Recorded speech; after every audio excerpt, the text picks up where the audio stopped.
Hello everyone, সবাই কেমন আছো? আশা করছি সবাই খুব ভালো আছো, আমরাও ভালো আছি। তো 25শে ডিসেম্বরের কিছু ভিডিও তোমাদের সাথে শেয়ার করছি। 25 ডিসেম্বরটা তো সারাদিন ঘরেতেই কেটে গেল, মানবাবু বাড়িতেই ছিল, ছুটি ছিল। তো বিকালবেলায় আমাদের কথা ছিল আমরা ঘুরতে যাব, মানে দুর্গাপুর। আবার এখানে রানীগঞ্জেও গির্জা আছে আর কি। তো রানীগঞ্জে গির্জাতে মানে বাইরে থেকেই দেখলাম, ভিতরে যাওয়া হয়নি, যেহেতু দুর্গাপুর যাব অনেকটাই দূর, বাড়ি ফিরতে আবার লেট হয়ে যাবে। তো আমি আর মানবাবু দুজনেই রেডি হয়ে গেছি। তো মানবাবু আমাকে নিয়ে অনেক কিছু বলছে। ও বলছিল যে চলো রানীগঞ্জে সিনেমা দেখে আসি, দুর্গাপুর যেতে হবে না। আমার বাইসেপের সাইজ তোমার মুখের সাইজ এক। তো মাঝে মধ্যে এরকম উল্টোপাল্টা কথা বলতে থাকে। তো সেগুলো যদি ভিডিওর মাধ্যমে তোমাদের সামনে তুলে ধরি তো তোমরাও হাসতে থাকবে, ও এমন এমন কথাগুলো বলে। তো যাই হোক, দুর্গাপুরের জংশন মলে চলে এসেছি। আমি আগাগোড়াই শুনি যে 25 ডিসেম্বর বা 1 জানুয়ারি অনেকেই নাকি দুর্গাপুরে বা আসানসোলের সব মলগুলোতে যায়। তো আমি ভেবেছিলাম হয়তো স্পেশাল কিছু বটে, কিন্তু স্পেশাল কিছু একদমই নয়, প্রচুর ভিড়, ঠাসাঠাসি ভিড়। আর আমি মানবাবুকে বারবার বলছিলাম শুধু শুধু কেন এলাম। তো মানবাবু এই একটা কথাই বলছে, আমি তো বললাম রানীগঞ্জে সিনেমা দেখতে, তো সেটা তো দেখলে না, এখানেই এলে। তো আমি দেখলাম জিনিসপত্রের হিউজ দাম, মানে প্রচুর দাম। শুধু খাবারের জায়গাগুলোতে কিছু মানুষ বসে আছে। তো এত মানুষ শুধু ঘুরেই যাচ্ছে, মানে জিনিস তো কেনার আমি কাউকে দেখছিলামই না। তো শুধু লোকে ঘুরে যাচ্ছে। তো যাই হোক, আমার মিনিশোতে আসা একবার ইচ্ছে ছিল, জিনিস কিনি না কিনি। তো এই জিনিসগুলো আমার খুব ভালো লাগছিলো, যেগুলো বাইরে খুবই কম দাম, এখানে প্রচুর প্রচুর দাম বলছিল।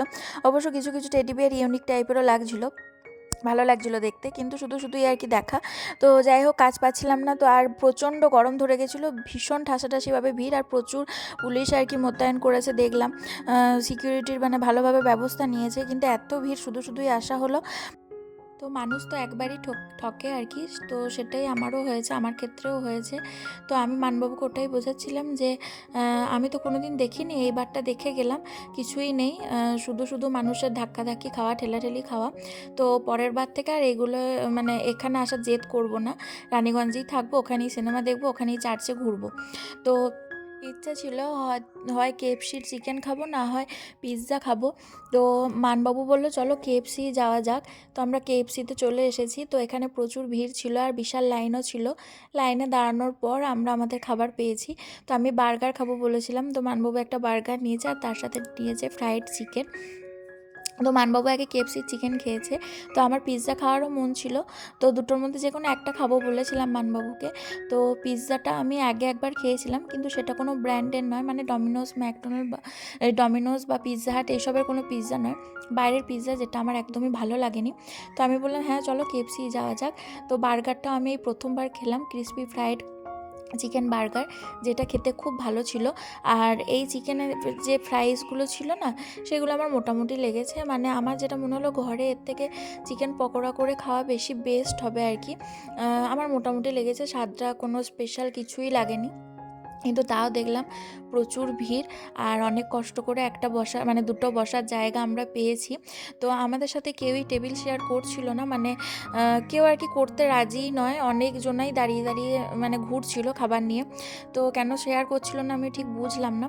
কিন্তু আমরা আমাদের দুটো চেয়ার টেবিল নিয়ে বসা সত্ত্বেও একটা চেয়ার দিয়েও একজনের সাথে আমরা টেবিল শেয়ার করলাম। তো যাই হোক, একটু মানুষকে হেল্প না করলেও হয় না, কারণ এত মানুষের ঢল রয়েছে, তো সেখানে যদি মানুষকে হেল্প না করা হয় তাহলে হবেই বা কী করে।